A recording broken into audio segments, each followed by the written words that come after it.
Restomod. Mild or wild?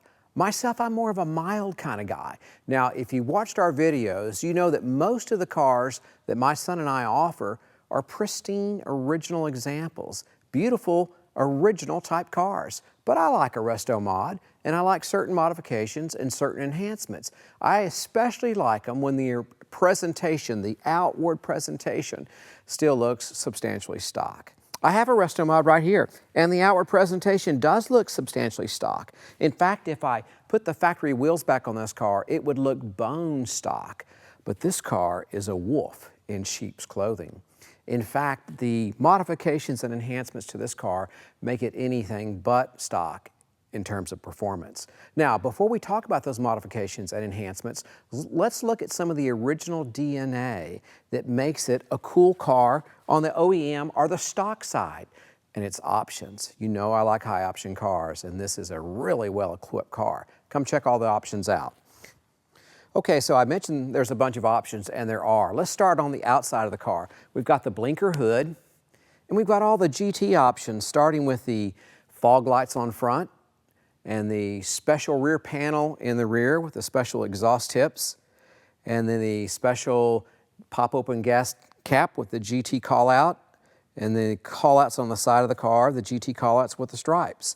So that's the outward appearance design elements. And then inside the car, this car has the highly coveted deluxe interior.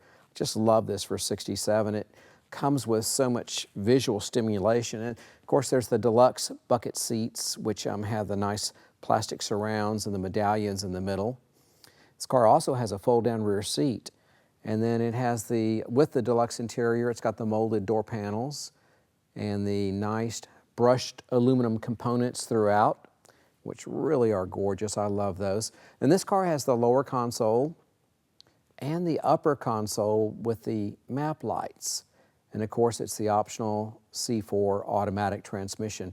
Now, one of the upgrades while we're looking at the interior is the sound system. It has a really nice sound system. Okay, so I mentioned it has an aftermarket sound system, and it really is cool. My son and I often send out the original radios and have them updated to do the same thing, but this is an aftermarket radio. I think it looks great with the original console. So you see we have a cord coming out of our little roll top here plugged into our iPhone, so I'll just show you what that sounds like. It sounds fantastic. Here we go.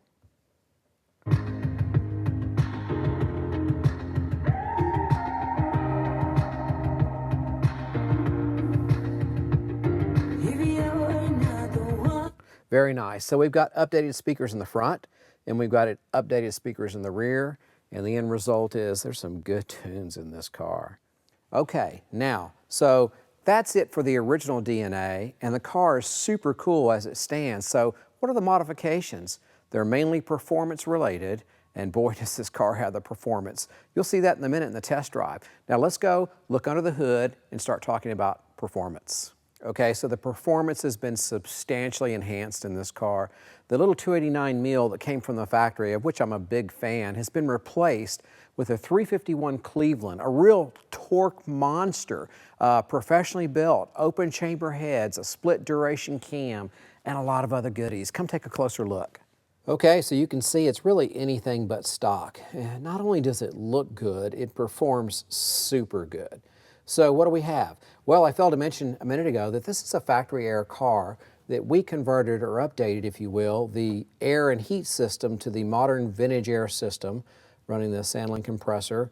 And so we have modern heat, air, and defrost. Now, the car was a non-power steering car, so we added the Borkson power steering system. Huge difference. Now, be aware, if you're doing this on a Cleveland, you've got a lot of custom bracketry to make yourself because they just don't make this stuff for the Cleveland. The Windsor 351 they do, but the Cleveland, different heads, different animal. We got it all done. It works beautifully. Now, on top of this beautiful 351, we have a performance aluminum intake and a performance 4-barrel Holley carburetor. And providing spark and ignition, we've got the MSD system. So I'm not sure if I mentioned the brakes, but we have power disc brakes. But not only do we have power disc brakes, we've got 4-wheel disc brakes. So the 8-inch rear end was changed out to a 9-inch rear end from Quick Performance, and that has a 370 gear, disc brakes, so 4-wheel disc brakes. Very, very cool. Makes a big difference. If you're going to give it the go, you got to be able to stop it. Well, let's fire this 351 Cleveland up and then we'll go listen to the exhaust.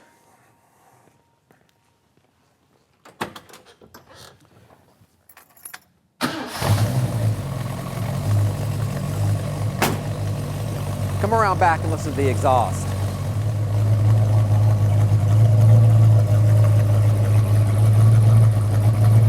That sounds really good.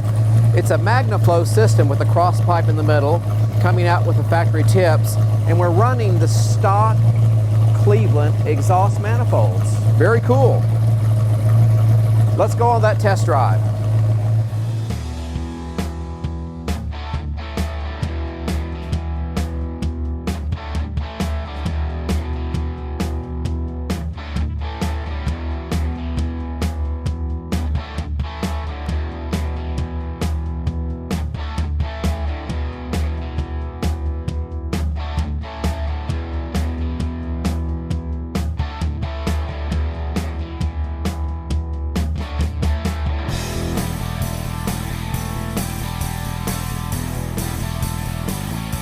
Okay, so we're at the interstate.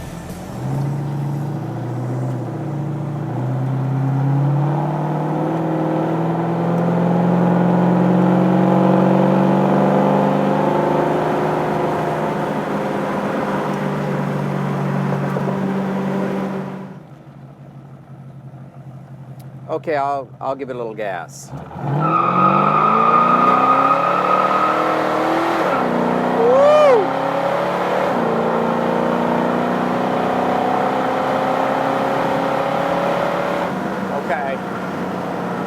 It will fly.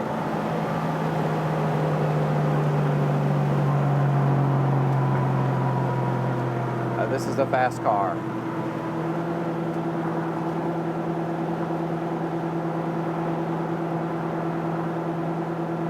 It's got a real good sound too. It's not overwhelming in the cabin here. I'm not sure what it sounds like outside, but I can imagine it sounds great.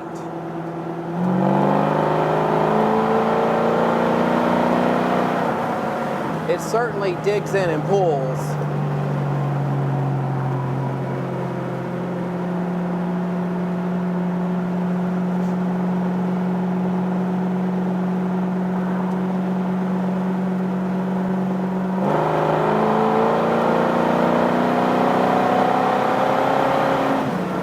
Okay, that's not like it's not like any stock '67 Mustang you will ever get in. This car will run, no doubt about it.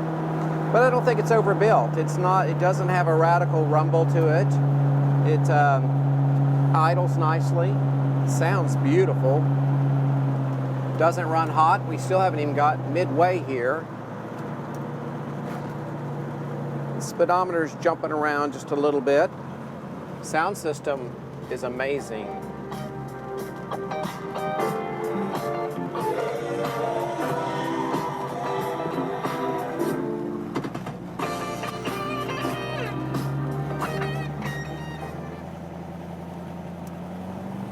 And I'm sure the sound out those rear pipes is amazing as well. Okay, hope you enjoyed the test drive.